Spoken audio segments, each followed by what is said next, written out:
Have you ever wondered why, despite doing everything by the book, your target looks like it caught a blast of buckshot instead of a tight pistol group? I see it every single day on the firing line.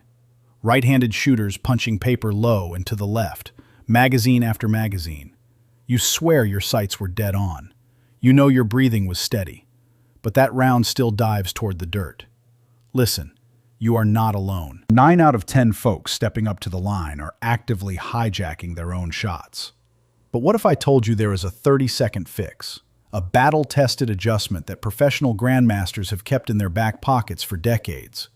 Today we are diving deep into the mechanics of the handgun grip, and I am going to hand you the exact blueprint to fix that flinch forever. Picture this scenario. You are standing on the flat range. You have squared up to the threat.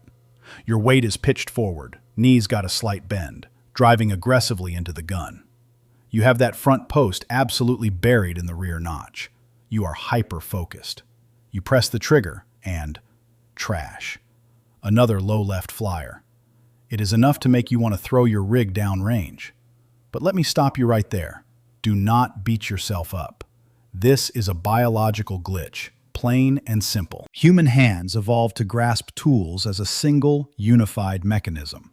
When your index finger clamps down, the rest of your hand automatically wants to join the fight. In the firearms training community, we call this sympathetic reflex. Some old-timers refer to it as milking the grip. Try it right now, empty-handed. Make a tight fist. Now try to wag your index finger without the bottom 3 fingers twitching. You feel that tension? That involuntary muscle shift is exactly what is throwing your muzzle off target just milliseconds before the primer ignites. Over the years, working with countless shooters, I have watched guys go from scattering rounds across the berm to punching out the bullseye.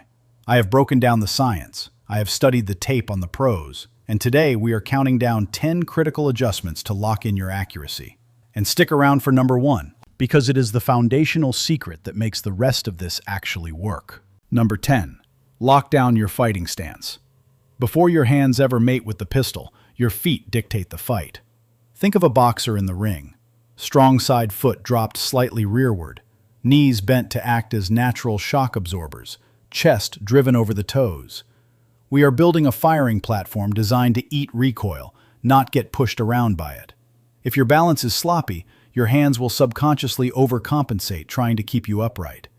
Get your body right first, so your hands can focus purely on running the gun. Number 9. Perfect your sight picture discipline. Alignment is not a suggestion. It is a geometric absolute. The top edge of that front blade must sit flush with the top of your rear sight, and there needs to be equal daylight on both sides of that notch. You might think a microscopic shift at the rear sight does not matter, but geometry is unforgiving. A fraction of a millimeter of error inside the trigger guard translates to a massive miss at 25 yards. You could completely whiff a standard silhouette target just because you got lazy with your alignment. Number 8. Command your focal plane. The human eye is an incredible piece of hardware, but it has limits. It cannot keep 3 different distances in sharp focus all at once. You cannot clearly see the rear sight, the front post, and the target simultaneously. The tactical truth? Burn a hole through your front sight. Let the threat and the rear notch blur out. Your brain is going to fight you on this. Survival instinct screams at you to stare at the danger. Override it. A razor-sharp front sight is your only guarantee of making a surgical hit under stress. Number 7. Manage your oxygen intake. Long-range precision rifle guys have known this for years, but it translates directly to defensive pistol work. Draw a deep breath into your diaphragm. Let out roughly 30% of that air and just pause. Do not choke it off in your throat, just let your chest rest. That is your natural respiratory pause. It is the most mechanically quiet moment your body can achieve. Time your final press to happen right inside that window. Your heart rate stabilizes, your chest stops heaving, and your sights will sit dead still. Number 6. Dial in your trigger finger interface.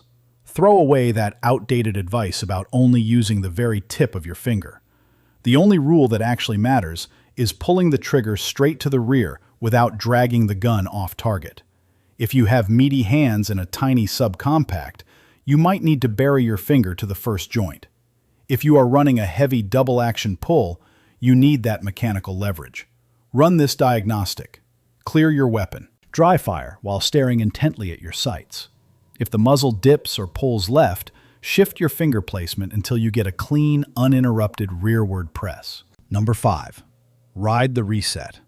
Once the gun goes bang, do not let your finger fly off that shoe like you just touched a hot stove. Trap the trigger to the rear during recoil. As the muzzle settles, release it just enough to feel and hear that mechanical click. This technique is twofold. First, it eliminates trigger slap, which is notorious for throwing off split times and accuracy. Second, it drastically reduces the distance your finger has to travel for the next shot. It is the secret sauce for delivering fast, accurate strings of fire. Number 4. Prep the wall. A good shooter does not wait until the sights are perfect to start pulling. You should be crushing through that pre-travel slack while you are driving the gun to the target. Get right up against the wall of the sear engagement. By the time your visual confirmation happens, all you have to do is add a few ounces of pressure to break the shot. Think of it like a drag racer preloading the transmission on the starting line. When the light goes green, you want immediate power delivery, not slack. Number 3. Weaponize your support hand. Your non-dominant hand is not just there to look tactical. It is the primary clamp doing 60% of the heavy lifting. Drive the meaty heel of your support hand firmly into the exposed grip panel. Wrap those fingers aggressively over your dominant knuckles. Your strong hand is there to isolate the trigger finger. Your support hand is the vise that controls the explosion. Locking this down will instantly tighten your groupings. Number 2. Create isometric torque. We are not just gently holding the firearm. We are applying structured pressure. Push forward slightly with your firing hand. Pull straight backward with your support hand. This generates front-to-back dynamic tension. It locks the frame into your workspace and aggressively combats muzzle rise. It is the exact same engineering principle that keeps a suspension bridge from collapsing under load. Opposing forces equal absolute structural stability. And finally, number 1. The absolute foundation of pistol marksmanship, the crush grip. If you ignore everything else I have said today, pay attention to this. It is an aggressive, unapologetic clamping force. You take every single finger, except your trigger finger, and you squeeze that grip module like your life depends on it. I am talking maximum physical exertion, like you are trying to squeeze sap out of a pine plank, like you are gripping the guardrail on the edge of a cliff. Maximum output. Here is the anatomical reality of why this works when nothing else will. Go back to that sympathetic muscle movement we talked about. If you are only holding the gun at 50% strength, like a lot of basic courses teach, you have reserve muscle capacity. When your index finger moves to break the shot, those relaxed fingers have room to sympathetically contract. And what happens? They yank the muzzle low and left. But if you preload those fingers to 100% of their maximum physical contraction, they literally cannot squeeze any harder. You have maxed out the hardware. Your trigger finger is now forced to operate completely independently. Prove it to yourself. Make a loose fist. Move your pointer finger. Everything else twitches. Now, clench that fist until your knuckles turn white. Move the pointer finger. Nothing else moves. It is completely isolated. Gunfighters have known this for generations. Bill Jordan, one of the fastest border patrolmen to ever draw a revolver, talked about gripping hard enough to crack granite. Colonel Rex Applegate taught the convulsive grip to guys jumping into combat zones. Rob Leatham, a modern grandmaster, grips until his arms literally shake. And let me address the shaking. If you grip hard enough to induce a tremor, that is fine. Under the stress of a real defensive encounter or the buzzer of a match, adrenaline will smooth that out. A tiny high-frequency vibration is vastly superior to actively dragging the muzzle 3 inches off target. So how do we build this into your platform? It starts with the master grip. Jam the web of your strong hand as high up on the tang or beaver tail as physically possible. If it does not pinch a little, you are not high enough. Wrap your fingers tightly. Now bring in the support hand to seal the deal.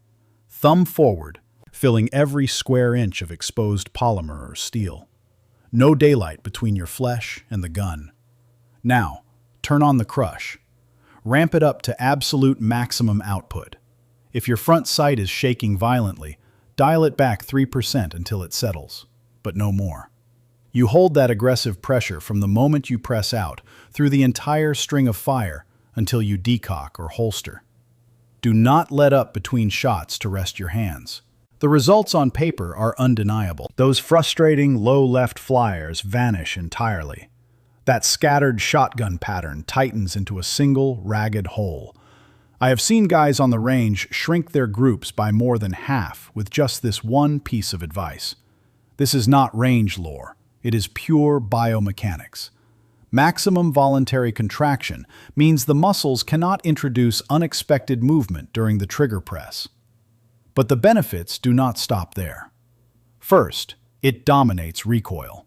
A vice-like grip keeps the muzzle flat, getting you back on target faster. Second, it builds unbreakable consistency.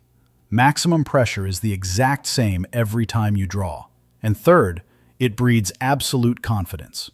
When that weapon is cemented into your hands, you dictate where the bullet goes. And yes, this applies across the board. Striker-fired, double-action, 1911 platforms, heavy revolvers.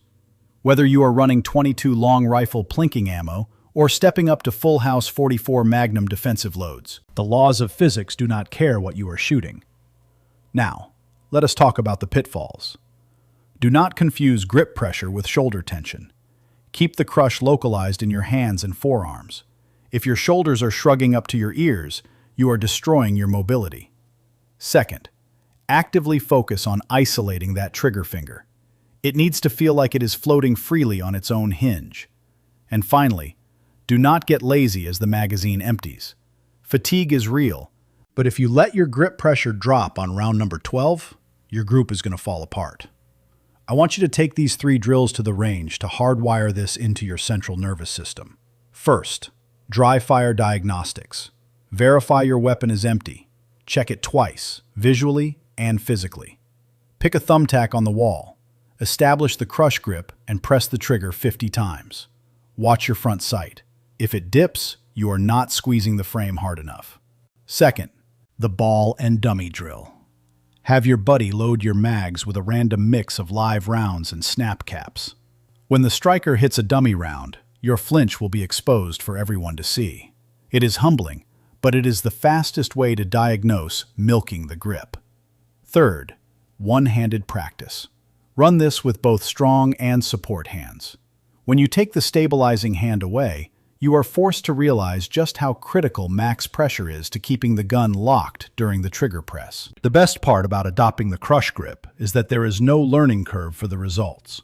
You will see the impact on your very first target. Day 1, your groups consolidate. Week 1, the grip becomes second nature, and any minor shaking disappears. Month 1, your hands automatically dial in the pressure on the draw. By month 3, you will look back and wonder how you ever hit anything using your old grip. I have watched guys stuck in a rut for years break through their plateaus just by clamping down. Marksmanship is a puzzle with a lot of pieces. But if you only take one piece of intel away from me today, let it be this. Crush the grip. Isolate the trigger. It costs you absolutely nothing, and it works flawlessly, every single time. Have you run this technique on the flat range? Did it tighten up those groups? Sound off in the comments below. I read every single one, and I love seeing your range reports. If this breakdown brought you value and helped your accuracy, do me a favor. Hit that like button, subscribe to the channel, and leave a comment to help out the algorithm. We are bringing you the hard truth tactical breakdowns every week that the mainstream guys ignore. Stay vigilant, stay safe, and I will see you on the range.